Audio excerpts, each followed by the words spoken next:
আমি এটা বস্তু জানো যে ভাৰ্বৰ তিনিটা ফৰ্ম থাকে। যেতিয়া তুমি ব্যাকৰণখন খুলিবা তেতিয়া তাত চাবা যে ভাৰ্বৰ তিনিটা লিষ্ট আছে, নহয় জানো? এটা হৈছে প্ৰেজেণ্ট ফৰ্ম, এটা হৈছে পাষ্ট ফৰ্ম, এটা হৈছে পাষ্ট পাৰ্টিচিপল। কিন্তু আজি মই তোমালোকক শিকাব বিচাৰিছোঁ প্ৰেজেণ্ট পাৰ্টিচিপলৰ বিষয়ে। আৰু মই কওঁ প্ৰেজেণ্ট পাৰ্টিচিপল হৈছে ভাৰ্বৰ ফৰ্থ ফৰ্ম। এতিয়া এটা ভাৰ্বৰ শেষত যেতিয়া তুমি ING এড কৰি দিয়া ই হৈ পৰে তোমাৰ প্ৰেজেণ্ট পাৰ্টিচিপল। জাষ্ট দুটা কথা মই তোমালোকক শিকাব বিচাৰিছোঁ যে ING এড কৰাৰ পিছত ভাৰ্বৰ ৰূপ কেনেকৈ সলনি হয়।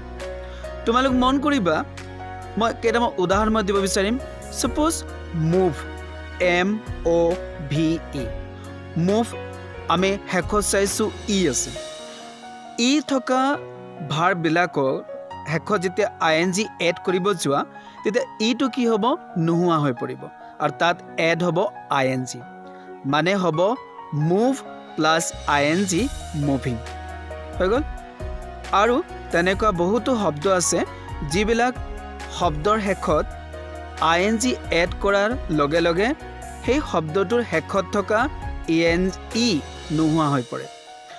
আৰু এনেকুৱা কিছুমান ৱৰ্ডছ আছে, ভাৰ্ব আছে যিবিলাকৰ পিছত যেতিয়া তুমি ING এড কৰিবা সেই ভাৰ্বটোৰ শেষত যিটো লেটাৰ আছে সেই লেটাৰটো আকৌ এবাৰ তাত এড হ'ব। যেনেকুৱা ৰান, তো ৰানৰ পিছত ING এড কৰিলা ই হৈ পৰিব ৰানিং।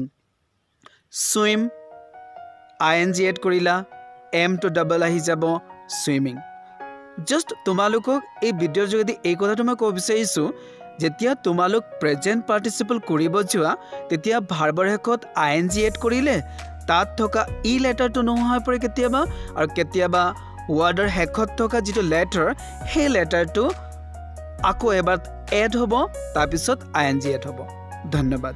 যদি কিবা প্ৰশ্ন থাকে নিশ্চয় সুধিবা, তাৰ উত্তৰ দিয়াৰ চেষ্টা কৰা হ'ব।